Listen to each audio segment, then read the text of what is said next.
Are you tired of hitting roadblocks in your dating life? Join me for a free masterclass where I'll be revealing the 3 nice guy dating patterns that turn women off and what you should be doing instead. Unlock the secrets to creating genuine attraction. Click the link in the description to sign up now.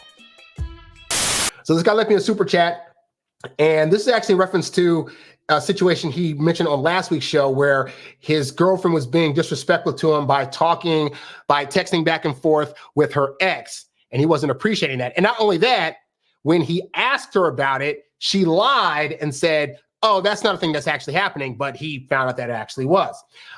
So he wrote me back and he gave us an update. So this is the update. He says, hey, coach, in your last live video, I mentioned that my girlfriend was talking with her ex. So I decided to break up with her. Good for you. I did it in a respectful way. But when it was time for her to talk, she started to get mean and raised her voice. She was angry, and I felt disrespected as we were in my car. I told her that I was going to leave my car and come back later because I wasn't treated with respect. Man, you are brave. Like, you left your own car. God knows there are women that would have taken your keys and driven off or started breaking windows. Like, the fact that you left her in your vehicle, bold moves, man. I don't think I could have done that. Anyway, he says, I ended up doing that about 3 times, because every time I came back, she was still being aggressive and even said, I'm a loser.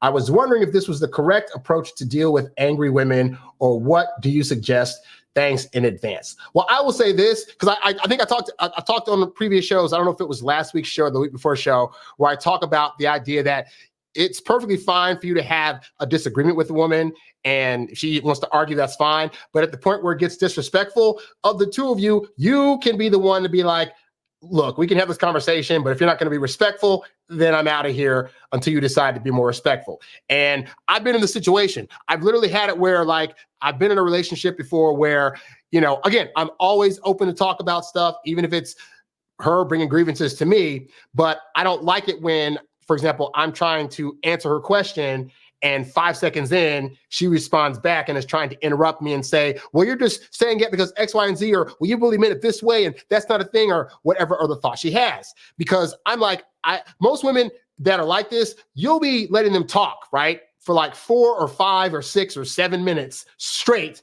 without interruption, because if you're, intellectually understandable guy, you're like, okay, she's feeling things. She needs to get this out. So I'm not going to be that guy that interrupts her, makes her feel unheard. I'm going to listen. And sometimes women take advantage of that, and they will just talk and talk and talk and talk and talk because they think everything that they're feeling needs to be said. Now, obviously, I teach you guys, you want to listen, but there's got to be a point where it's like, this is supposed to be a conversation, not a monologue that we're doing back and forth.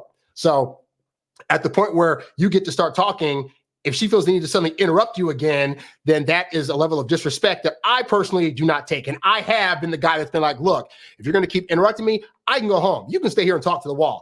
I don't say that part. You can stay here and talk to the wall, because this isn't a conversation now. You're just dialoguing to me and you don't actually want to hear me. I'm willing to hear you and respond to your stuff and even say, hey, I'm sorry, I apologize, but you're not doing that to me. And so, and all that to say, these are the kind of women that when they get into an argument, they've been hurt in the past, or maybe they didn't feel heard. So now they want to get everything out, and then they're going to bombard you. Or they'll do the thing where they'll be like, if they interrupt you, then you're trying to interrupt them back because you're trying to get your point out and you already let her talk. And then she'll come back with, see, you're interrupting me now. And it's like, yeah, chick, you talked for 10 minutes.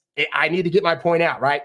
So all this to say, I think aside from the leaving the car part, because again, vehicles, but the point is you were able to leave in an attempt to try to decelerate how much energy she was bringing to this conflict. But this also lets you see early on why it is that it's good that you get out now. Because I'm going to tell you now, the fact that I don't know how you brought up that you wanted to break up. I don't know if you said hey, so I just noticed these things here and it's not working out, or I noticed that when this thing happens, this is how I react or whatever. So this isn't going to be the best thing for me. But regardless, if she comes back with that kind of energy, I can assure you, your fights were only going to get worse. This is not a woman that's willing to sit and listen to you and empathize with what you're going through. She's not willing to look at the things that you're saying to her that are actual criticisms of things that she's doing and try to be like, oh, you know what? I am doing that. I'm totally sorry. I didn't mean to do this or X, Y, and Z.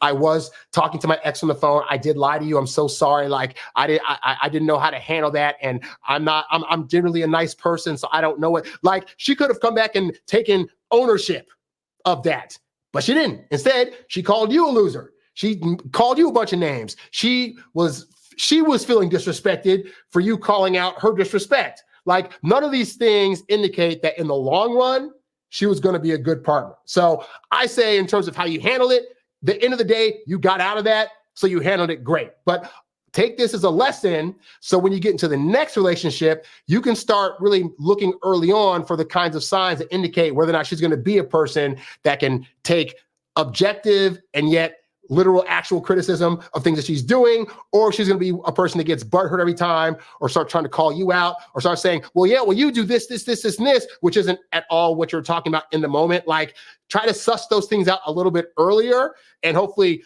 dealing with this chick, Lord knows, I hope you learned something from this. All right. But thank you so much. Thanks for giving us an update on that situation. Greatly appreciate that. You's a bad boy, but you can't stop, won't stop. You a high earning, high value, high class man. You a high earning, high value, high class man. You a high earning, high value, high class man. You a high class man. You a high class man. You a high earning, high value, high class man. You a high